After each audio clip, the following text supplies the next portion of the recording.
What's going on, y'all? Welcome back to another episode of Koi's Bistro, and today I will be making Surf and Turf Chef's Quesadillas, so let's get to it.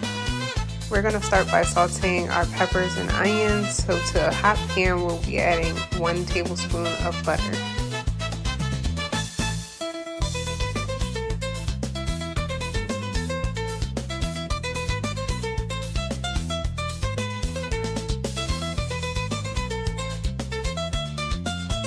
Now that we got our veggies in the pan, we'll be adding a little salt to sweat them out, a little garlic powder, as well as black pepper.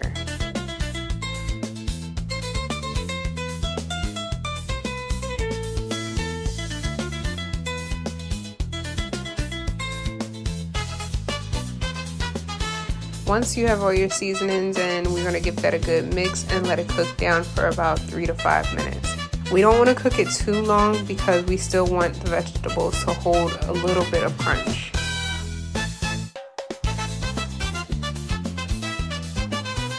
Now that our peppers and onions have been cooked, we are going to transfer them over to a baking sheet and get started on our meat. Next up, you want to add a little bit of oil to your pan. Me, I use vegetable, but of course you can use avocado oil or olive oil, whatever you prefer. For the beef portion of this meal, I used a chopped round London broil, set that in the freezer for a good 20 minutes, and then I sliced it. You already know I like to flavor and season in layers, so to our meat, we will be adding fajita seasoning mix, a little garlic powder, as well as cumin.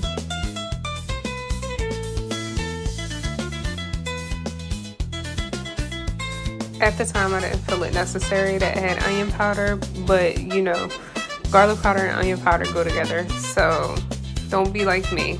Go ahead and add that onion powder. Just like our peppers and onions, we're going to give our beef a nice stir to make sure the seasonings are well incorporated and let that sear off for about 5 minutes.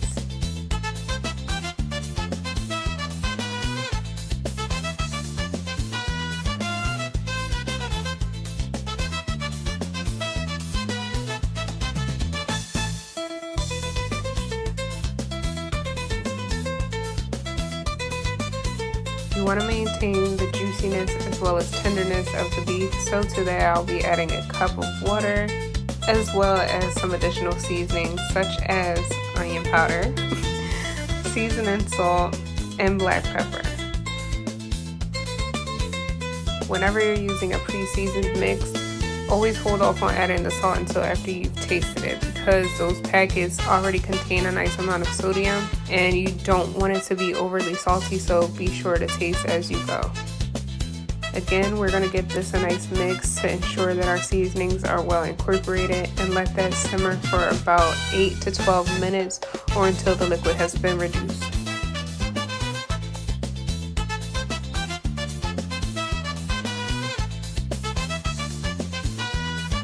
Here is our beef after 10 minutes. As you can see, the moisture has been reduced to now a sauce, so we're going to give that one more mix before transferring that over to our baking sheet, and then we will get started on our shrimp.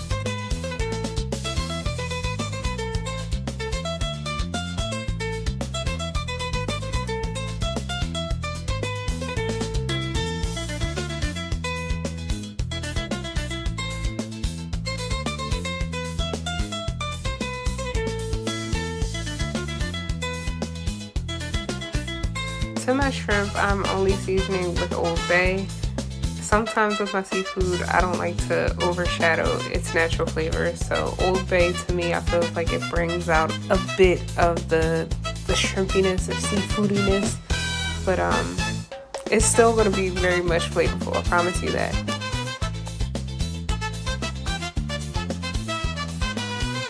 Another tablespoon of butter will be hitting our hot pan.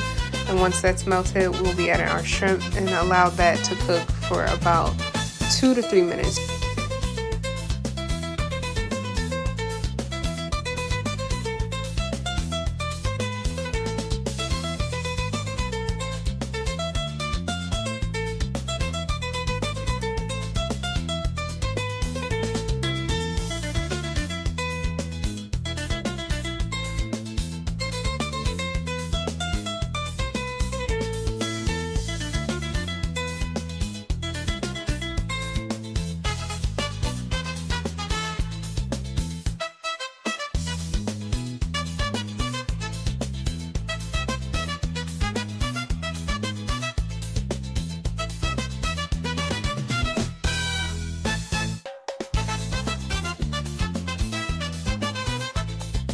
Our shrimp are complete, so we'll be transferring those over to a separate plate to get those chopped, and then we can get started on building our quesadillas.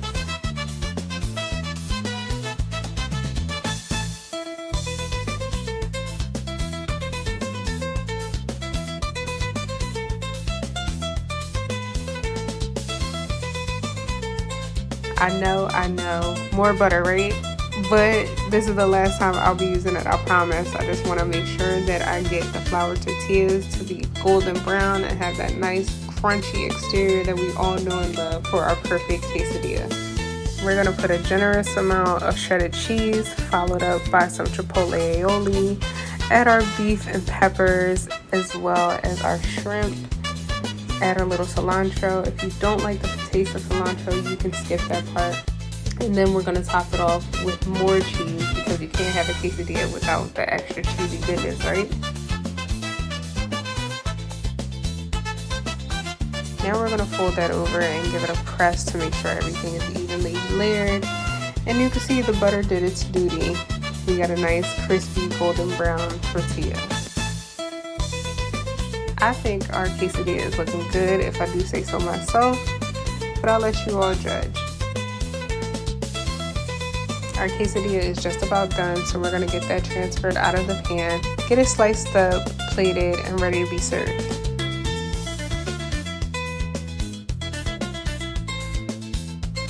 Bon appetit, it is time to eat. What y'all think? Does it look good enough for you?